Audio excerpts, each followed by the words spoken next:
നീ ഒരിക്കലും ഗുണം പിടിക്കാൻ പോകുന്നില്ലടി നശിച്ചവളെ. ദേഷ്യമടക്കാൻ കഴിയാതെ മുരളി വിളിച്ചു പറഞ്ഞു. ഇത്രയ്ക്ക് തിരിച്ചടികൾ കിട്ടിയിട്ടും നിങ്ങൾ നന്നായില്ലേ മനുഷ്യ? ഒന്നുമില്ലേലും നിങ്ങളിപ്പം നശിച്ചവളെന്ന് വിളിച്ച അവളുടെ കാശിൻ്റെ ബലത്തിലാ ജീവനോടെ കിടക്കുന്നത്. അത് നിങ്ങൾ മറക്കരുത്. മകൾക്ക് നേരെയുള്ള ഭർത്താവിൻ്റെ അസഭ്യ വർഷം കേട്ട് ഭാരതി കാലിപ്പുണ്ട് അയാൾക്കടുത്തേക്ക് വന്നു. നീയല്ലടി മൂദേവി അവളുടെ കയ്യിൽ നിന്ന് കാശ് വാങ്ങിയത്. അവളുടെ പൈസ വാങ്ങി രക്ഷപ്പെടുത്തി എന്നെ കിടപ്പ് കെട്ടിയതിനേക്കാൾ ഭേദം ചാകുന്നതായിരുന്നു. ശരീരം തളർന്നു പോയപ്പോൾ നാവ് കൂടെ തളർന്നു പോയിരുന്നെങ്കിൽ ഇതൊന്നും കേൾക്കേണ്ടി വരില്ലായിരുന്നു. ഇനിയെങ്കിലും സ്വയം മാറാൻ ശ്രമിക്കും മനുഷ്യ.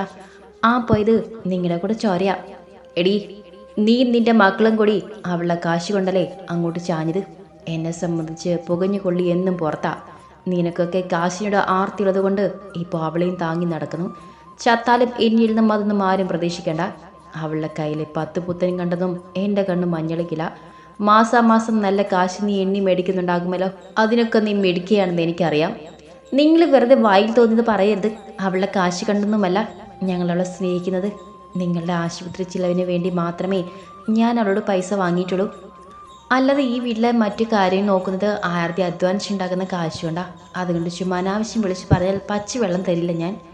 സ്വന്തം ചോരയെന്ന് കൂടി നോക്കാതെ അതിൻ്റെ കണ്ണീർ കുറേ വീഴ്ത്തിയിട്ടാ നമ്മളൊക്കെ ഇത്രയും അനുഭവിക്കേണ്ടി വന്നത്.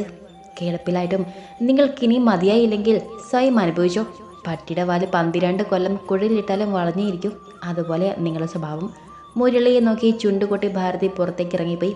പോടി പോ. മുരളിക്ക് ദേഷ്യമടക്കാനായില്ല.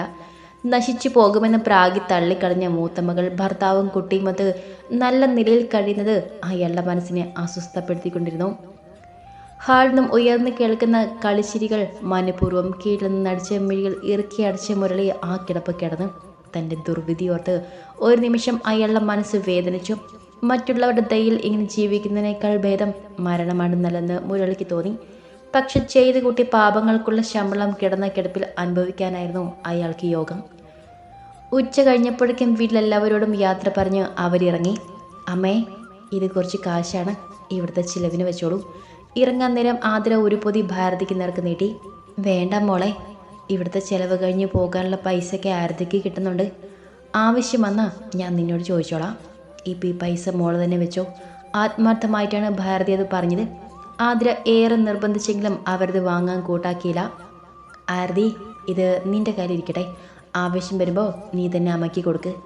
ആരതിയുടെ കൈ പിടിച്ച് ഉള്ളം കൈയിലേക്ക് അവൾ പൈസ വെച്ച് കൊടുത്തു. ആരതിക്കത് വാങ്ങാതെ നിവർത്തി ഉണ്ടായിരുന്നില്ല. അപ്പം ശരി, അടുത്ത വരവിന് കാണാം. എല്ലാവരെയും നോക്കി കൈവീശി ഉണ്ണിക്കുട്ടനെ കെട്ടിപ്പിടിച്ചിട്ട് ഉമ്മയും നൽകി ആതിര കാറിലേക്ക് കയറി. ഉണ്ണിക്കുട്ടനെ പിരിയുന്ന വിഷമത്തിലായിരുന്നു തുമ്പിമോള്. ഉണ്ണിക്കുട്ടനും വാശി പിടിച്ച കരച്ചിലായിരുന്നു. ഭാർഗ്യമ്മ ഇരുവരെയും സമാധാനിപ്പിച്ച് തുമ്പിയെയും കൊണ്ട് പുറകിലേക്ക് കയറിയിരുന്നു. എന്നാൽ ശരി, ഞങ്ങൾ പോയി വരാം. കാർത്തിക് മൂവരോടും യാത്ര പറഞ്ഞ് ഡ്രൈവിംഗ് സീറ്റിലേക്ക് കയറി. കണ്ണുനീരോടെയാണ് ഭാരതിയും മക്കളും അവരെ യാത്ര അയച്ചത്. പുറത്ത് നടക്കുന്ന യാത്ര പറച്ചിലൊക്കെ അകത്ത് കിടന്ന് മുരളിയും കേൾക്കുന്നുണ്ടായിരുന്നു. കാറിൻ്റെ ശബ്ദം അകന്നകന്നു പോകുമ്പോൾ അയാളെപ്പോഴും മനസ്സിൽ ആതിരെ ശപിച്ചുകൊണ്ടിരുന്നു. ലിലി, ആതിരെ മറക്കാൻ എനിക്കാവില്ല. പക്ഷെ അതിൻ്റെ പേരിൽ നിന്നെ വേദനിപ്പിക്കാനും എനിക്ക് വയ്യ. ആതിര പറഞ്ഞതുപോലെ ഞാൻ കാരണം നിന്റെ ജീവിതം കൂടി തകർന്നു പോകരുതെന്ന് എനിക്ക് ആഗ്രഹമുണ്ട്. എല്ലാം മറക്കാനും നമുക്ക് മാത്രമായിട്ടൊരു ജീവിതം തുടങ്ങാനും എനിക്ക് കുറച്ച് സമയം ആവശ്യമാണ്. ലില്ലിയോട് അങ്ങനെ പറഞ്ഞെങ്കിലും ആതിരയുടെയും തുമ്പിമോളുടെയും മുഖം ഒരിക്കലും തൻ്റെ മനസ്സിൽ നിന്നും മായില്ലെന്നും ഓരോ ദിവസവും ഉള്ളുകൊണ്ട് അവിടെ ഓർമ്മകൾ നീറി ജീവിക്കാനാണ് തൻ്റെ വിധിയെന്നും ആൽഫയ്ക്ക് അറിയാമായിരുന്നു. അതിൻ്റെ പേരിൽ ലില്ലിയെ കൂടി വിഷമിപ്പിക്കാൻ അവന് മനസ്സ് വന്നില്ല. നടന്നതൊന്നും ഇച്ചായന് ഒരിക്കലും മറക്കാൻ കഴിയില്ലെന്ന് എനിക്കറിയാം. എങ്കിലും ഇച്ചായൻ്റെ മനസ്സിലെ മുറിവ് ഉണങ്ങാൻ എന്നെ കൊണ്ടാവുന്നത് ഞാനും ചെയ്യാം. ഇച്ചായൻ്റെ മനസ്സൊന്ന് ശരിയാവാൻ എത്ര നാൾ വേണമെങ്കിലും എടുത്തു. കാത്തിരിക്കാൻ ഞാൻ ഒരുക്കമാണ്. ആൽഫയുടെ കൈകളിൽ മെല്ലെ തലോടി ലില്ലി പറഞ്ഞു. കോട്ടയത്തേക്കുള്ള മടക്കയാത്രയിലായിരുന്നു അവർ. എൻ്റെ മനസ്സൊന്ന് ശാന്തമാകാൻ എത്ര നാളുകൾ വേണ്ടി വരുമെന്ന് എനിക്കറിയില്ല. എങ്കിലും നിന്നെ വേദനിപ്പിക്കുന്ന പ്രവർത്തികളൊന്നും എൻ്റെ ഭാഗത്തുനിന്നും ഉണ്ടാവില്ലെന്ന് വാക്ക് തരാൻ എനിക്ക് കഴിയും. നാൻസി മോളെ എൻ്റെ സ്വന്തം മോളെ പോലെ സ്നേഹിക്കാനും എനിക്ക് കഴിയും. നിൻ്റെ ആഗ്രഹങ്ങളൊക്കെ എന്നെക്കൊണ്ട് പറ്റുന്നത് പോലെ ചെയ്യാൻ ഞാൻ ശ്രമിക്കും. അങ്ങനെയെങ്കിൽ ഞാൻ ആവശ്യപ്പെടുന്ന കാര്യം ഇച്ചായൻ ചെയ്തു തരണം. ലില്ലിയുടെ സ്വരത്തിൽ പെട്ടെന്നുണ്ടായ മാറ്റം ആൽഫിയെ അമ്പരപ്പിച്ചു. എന്ത് കാര്യം? ഇച്ചായൻ്റെ മമ്മിയെ അടുത്ത ആഴ്ച ഹോസ്പിറ്റലിൽ നിന്നും ഡിസ്ചാർജ് ആക്കിയില്ലേ? ഇപ്പോൾ മാറ്റമുണ്ടെന്നും വീട്ടിൽ കൊണ്ടുപോയി നന്നായി നോക്കിയാൽ മതിയെന്നുമല്ലേ ഡോക്ടർ പറഞ്ഞത്? പക്ഷെ മമ്മിയെ നമ്മുടെ കൂടെ നിർത്താൻ എനിക്കിഷ്ടമില്ല. വേണമെങ്കിൽ ഡേസിയെയോ സെറീനയോ വന്ന് കൊണ്ടുപോയി നോക്കട്ടെ. എല്ലാം അറിഞ്ഞു വെച്ചുകൊണ്ട് ഇച്ചേൻ്റെ മമ്മിയെ സ്നേഹിക്കാനോ പരിചരിക്കാനോ എനിക്കാവില്ല. അതുകൊണ്ട് സ്വന്തം പെൺമക്കളുടെ അടുത്തേക്കാകുമ്പോൾ മമ്മിക്ക് നല്ല ശുശ്രൂഷ കിട്ടുമല്ലോ. മമ്മിയെ നമ്മുടെ വീട്ടിലേക്ക് കൊണ്ടുവരുന്നത് നിനക്ക് ഇഷ്ടമില്ലെങ്കിൽ കൊണ്ടുവരണ്ട. ഞാൻ സെറീനെ വിളിച്ച് മമ്മിയെ മുംബൈക്ക് കൊണ്ടുപോകാൻ പറയാം. ബത്തേൽ ബംഗ്ലാവ് ലീസിന് കൊടുത്ത കാരണം വർഗീസ് ലില്ലിക്ക് സ്ത്രീധനമായി കൊടുത്ത വീട്ടിലാണ് അവരുടെ താമസം. അതുകൊണ്ട് ലില്ലിയുടെ ആവശ്യം അംഗീകരിച്ചു കൊടുക്കാൻ ആൽഫിക്ക് കൂടുതൽ ആലോചിക്കേണ്ടി വന്നില്ല. മാത്രവുമല്ല, തനിക്ക് ആതിരയും കുഞ്ഞിനെയും നഷ്ടപ്പെടാൻ കാരണക്കാരി മമ്മിയായതുകൊണ്ട് ആൽഫിക്ക് അവരോട് ആ സമയം ഒരു മമതയും തോന്നിയില്ല. ആൽഫി അപ്പോൾ തന്നെ സെറീനെ വിളിച്ചു. മമ്മിയെ ഹോസ്പിറ്റലിൽ നിന്നും ഡിസ്ചാർജ് ചെയ്യുമ്പോൾ കൂടെ കൂട്ടിക്കൊണ്ടു പോകാൻ അവളോട് നിർദ്ദേശിച്ചു. ആദ്യമൊക്കെ എതിർത്തുവെങ്കിലും ലില്ലി കൂടി അവളോട് പരുഷമായി സംസാരിച്ചപ്പോൾ സെറീനയ്ക്ക് സമ്മതം മൂളാതെ നിവൃത്തിയുണ്ടായിരുന്നില്ല. സൂസനെ ഹോസ്പിറ്റലിൽ നിന്നും ഡിസ്ചാർജ് ചെയ്യുന്ന ദിവസം അവരെ കൂട്ടിക്കൊണ്ടു പോകാൻ സെറീന വന്നിട്ടുണ്ടായിരുന്നു. ആൽഫി, എനിക്ക് നിൻ്റെ കൂടെ നിന്നാൽ മതി. സെറീന എന്നെ നന്നായി നോക്കില്ല. ഞാൻ ഇവളുടെ കൂടെ പോകില്ല. തന്നെ കൂട്ടിക്കൊണ്ടു പോകാൻ വന്നത് സെറീനയാണെന്ന് കണ്ടതും സൂസൻ പ്രതിരോധിക്കാൻ ശ്രമിച്ചു. ലില്ലിക്ക് മമ്മിയെ കൂടെ നിർത്തുന്നത് ഇഷ്ടമല്ല. എനിക്കിപ്പോൾ അവളുടെ ഇഷ്ടങ്ങൾക്ക് മുൻതൂക്കം നൽകാൻ മാത്രമേ കഴിയൂ. ആൽഫിയുടെ സ്വരം കടുത്തതായിരുന്നു. ലില്ലിമോളെ, നീ അങ്ങനെ പറഞ്ഞോ? ഞാൻ നിങ്ങളുടെ കൂടെ വന്ന് നിൽക്കുന്നതിൽ നിനക്ക് എന്തെങ്കിലും ഇഷ്ടക്കേടുണ്ടോ? അതോ ആൽഫി എന്നുള്ള ദേഷ്യം കൊണ്ട് പറയുന്നതാണോ? സൂസൻ്റെ മിഴികൾ നിറഞ്ഞു. മമ്മി ഞങ്ങളോട് നിൽക്കുന്നത് എനിക്കിഷ്ടമില്ല. ഇപ്പോഴും നിങ്ങളുടെ അസുഖം പൂർണ്ണമായും ഭേദമായിട്ടുണ്ടോ? ഇല്ലല്ലോ. മരുന്നുകൾ കൃത്യമായി സമയത്ത് കഴിച്ചില്ലെങ്കിൽ സമനില തെറ്റാൻ സാധ്യത കൂടുതലാണെന്നല്ലേ ഡോക്ടർ പറഞ്ഞിരിക്കുന്നത്. ഞങ്ങളുടെ കൂടെ വന്ന് നിന്നാൽ മമ്മിക്ക് സമയാസമയം ഭക്ഷണവും മരുന്ന് നൽകി പരിചരിക്കാൻ എനിക്ക് കഴിഞ്ഞെന്ന് വരില്ല. ഇച്ചായൻ്റെ പപ്പയുടെ ബിസിനസ് എൻ്റെ പപ്പയല്ലേ ഇത്രയും നാൾ നോക്കി നടത്തിയിരുന്നത്. ഇനി അത് പറ്റില്ലല്ലോ. ഇച്ചാൻ വേണ്ടേ ഇനി അതൊക്കെ ശ്രദ്ധിക്കാൻ? അതുകൊണ്ട് മമ്മി ഞങ്ങളുടെ കൂടെ നിന്ന് അസുഖം കൂട്ടുന്നതിനേക്കാൾ നല്ലത് സ്വന്തം മുകളിൽ കൂടെ പോകുന്നതാണ്. ഇലയ്ക്കും മുള്ളിലും കേടില്ലാത്ത രീതിയിൽ ലില്ലി കാര്യങ്ങൾ പറഞ്ഞു. ഈച്ചായ, ഒത്തിരി നാളൊന്നും മമ്മി അവിടെ നിർത്താൻ പറ്റില്ല. എനിക്ക് ഒരു മോളുള്ളതാണ്. അവളുടെ കാര്യങ്ങൾ കൂടെ എനിക്ക് ശ്രദ്ധിക്കണ്ടേ? സെറീന തൻ്റെ ഭർത്താവിനെ നിന്ന് നോക്കിയിട്ട് ആൽഫിയോട് പറഞ്ഞു. കുറച്ചുനാൾ നിൻ്റെ കൂടെ, കുറച്ചുനാൾ ഡേയ്സിയുടെ കൂടെ, അങ്ങനെ നിർത്തിക്കോ. അവൾക്ക് സമ്മതമാണെങ്കിൽ സ്ഥിരമായി തന്നെ അവിടെ നിർത്തിക്കോ. എൻ്റെ കൂടെ കൊണ്ടു നിർത്താൻ ഞാൻ മാത്രം തീരുമാനിച്ചിട്ട് കാര്യമില്ലല്ലോ. ആൽഫി പറഞ്ഞു കേട്ട് സെറീന അവനെ വിഷമത്തോടെ നോക്കി. ഈച്ചായ, നമുക്ക് പോവാം. അങ്ങോട്ടും ഇങ്ങോട്ടും തർക്കിച്ച് ചെന്നിട്ട് പ്രത്യേകിച്ച് ഗുണമൊന്നുമില്ലല്ലോ. പറഞ്ഞതും ആൽഫിയുടെ കൈയും പിടിച്ച ലില്ലി മുന്നോട്ട് നടന്നിരുന്നു. ആൽഫി, എന്നെ കൂടി കൊണ്ടുപോകണം മോനെ. എനിക്കിവിടെ നിന്ന് എങ്ങോട്ടും പോകണമെന്നില്ല. സൂസൻ ആൽഫിയുടെ നെഞ്ചിലേക്ക് വീണ് കരഞ്ഞു. Sorry mummy. മമ്മിയുടെ പെൺമക്കളുടെ ജീവിതം സുരക്ഷിതമാക്കാൻ എൻ്റെ ജീവിതം വെച്ചാണ് മമ്മി കളിച്ചത്. അതുകൊണ്ട് മമ്മിയെ പഴയപോലെ സ്നേഹിക്കാൻ എനിക്ക് കഴിയില്ല. ലില്ലിക്ക് മമ്മി ഒപ്പം നിർത്തുന്നത് ഇഷ്ടമല്ല. ഇതിൻ്റെ പേരിൽ അവളോട് വഴക്കിടാനും എനിക്ക് പറ്റില്ല. നിങ്ങളൊക്കെ ചേർന്ന് തന്നെയല്ലേ ഞങ്ങളുടെ കല്യാണം നടത്തി വെച്ചത്? സൂസൻ്റെ പിടി വിടുവിച്ച് ലില്ലിക്കൊപ്പം ആൽഫി കാറിൽ കയറി പോകുന്നത് നിറഞ്ഞ കണ്ണുകളോടെ നോക്കി നിൽക്കാനേ സൂസന് കഴിഞ്ഞുള്ളൂ. മമ്മി, വന്ന് വണ്ടിയിൽ കയറാൻ നോക്ക്. സെറീന ദേഷ്യത്തോടെ കാറിൽ കയറി ഡോർ വലിച്ചടച്ചു. മറ്റ് നിവൃത്തിയില്ലാത്തത് കൊണ്ട് സൂസന് അവൾക്കൊപ്പം പോകേണ്ടി വന്നു. വിശ്രമം കൊള്ളേണ്ട വാർദ്ധക്യകാലത്ത് സ്വന്തം മകൾക്കൊപ്പം കഷ്ടപ്പാട് നിറഞ്ഞൊരു ജീവിതമായിരുന്നു പിന്നീട് അവർക്ക് നേരിടേണ്ടി വന്നത്. മൂത്ത മകൻ സൂസനെ കൈയൊഴിഞ്ഞതോടെ കൂടി 6 മാസം സെറീനയ്ക്കൊപ്പവും 6 മാസം ഡേയ്സിക്കൊപ്പവും അവർ താമസിപ്പിക്കാൻ 2 പെൺമക്കളും തീരുമാനിച്ചു.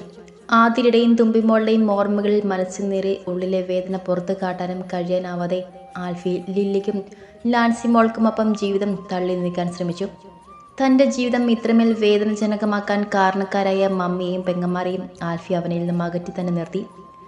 പഴയതൊന്നും മറക്കാനാകില്ലെങ്കിലും സ്വന്തം വേദനകളെ മനസ്സിലടക്കി നാൻസി മോളെ സ്വന്തം കുഞ്ഞായി കണ്ട ആൽഫി തൻ്റെ ഭൂതകാലത്തെക്കുറിച്ചുള്ള ഓർമ്മകൾ തരുന്ന വേദനകളിൽ നിന്നും ആശ്വാസം കണ്ടെത്താൻ ശ്രമിച്ചുകൊണ്ടിരുന്നു. എന്നെങ്കിലും എല്ലാം ശരിയാക്കുമെന്ന പ്രതീക്ഷയിൽ ആൽഫിയുടെ സ്നേഹവും സാമീപ്യവും ആഗ്രഹിച്ച ലില്ലിയും അവനൊപ്പം നാളുകൾ എണ്ണിക്കഴിഞ്ഞുകൂടി.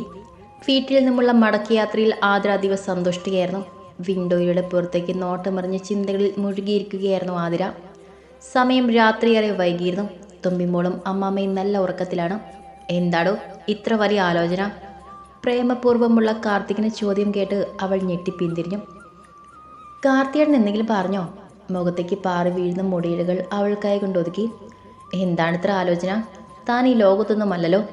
ഞാനിങ്ങനെ പഴയ കാര്യങ്ങൾ ഓരോന്നും ഓർത്തിരിക്കുകയായിരുന്നു. എത്ര പെട്ടെന്നാണ് ഞാൻ പോലും പ്രതീക്ഷിക്കാത്ത രീതിയിൽ എൻ്റെ ജീവിതം തന്നെ മാറി മറിഞ്ഞത്. കണ്ണുകളിൽ ഊറിയ നനവ് അവൾ മെല്ലെ തുടച്ചു. നമ്മൾ പ്രതീക്ഷിക്കുന്നത് പോലെ ഒരിക്കലും ജീവിതത്തിൽ സംഭവിക്കണമെന്നില്ലല്ലോ ആദി.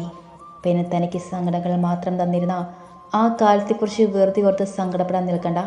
കാർത്തിക്കിൻ്റെ കൈകൾ അവളുടെ കൈകളിൽ അമർന്നു. എത്രയൊക്കെ മറവിയിലേക്ക് തള്ളിവിട്ടാലും ചില സമയം അതൊക്കെ ഉള്ളിലൊരു നടുക്കമുണർത്തി ഓർമ്മയിലേക്ക് വന്നു പോകും കാർത്തിയേട്ടാ. ഒരു കണക്കിന് അന്ന് അങ്ങനെയെല്ലാം സംഭവിച്ചു തന്നെ നന്നായിന്ന് തോന്നുന്നു. അതുകൊണ്ടല്ലേ ഞാൻ ജീവിക്കാൻ പഠിച്ചത്.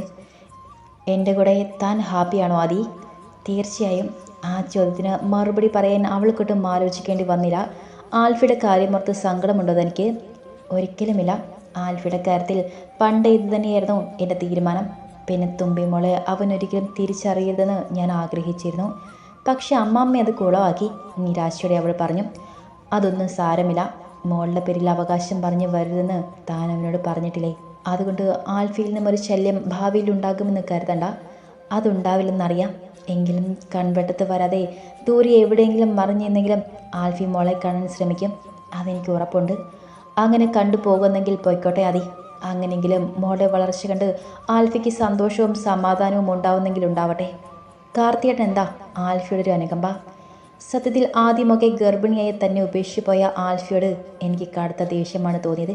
പിന്നീട് നടന്നതൊക്കെ അറിഞ്ഞപ്പോൾ ദേഷ്യം സഹതാപമായി മാറി. ഇവിടെ സാഹചര്യം വില്ലനായി നിങ്ങളെ തമ്മിൽ അകറ്റി. ആ സമയം ഉറച്ചൊരു തീരുമാനമെടുക്കാൻ കഴിയാനാവാതെ ബന്ധുക്കളിലെ കെട്ടുപാടിൽ അവൻ അകപ്പെട്ടു പോയി. അതുകൊണ്ട് അവന് നഷ്ടങ്ങൾ മാത്രമേ ഉണ്ടായിട്ടുമുള്ളൂ. ഇനിയെങ്കിലും അവനത് സമാധാനത്തോടെ ജീവിക്കട്ടെ എന്ന് തന്നെയാണ് എൻ്റെ ആഗ്രഹം. കാർത്തിക്കിൻ്റെ വാക്കുകൾ കേട്ട് ആതിര പുഞ്ചിരിയോടെ അവനെ നോക്കി. നമ്മളെപ്പോഴാ വീട്ടിലെത്താ കാർത്തിയേടാ? വാച്ചിലേക്ക് നോക്കി അവൾ ചോദിച്ചു.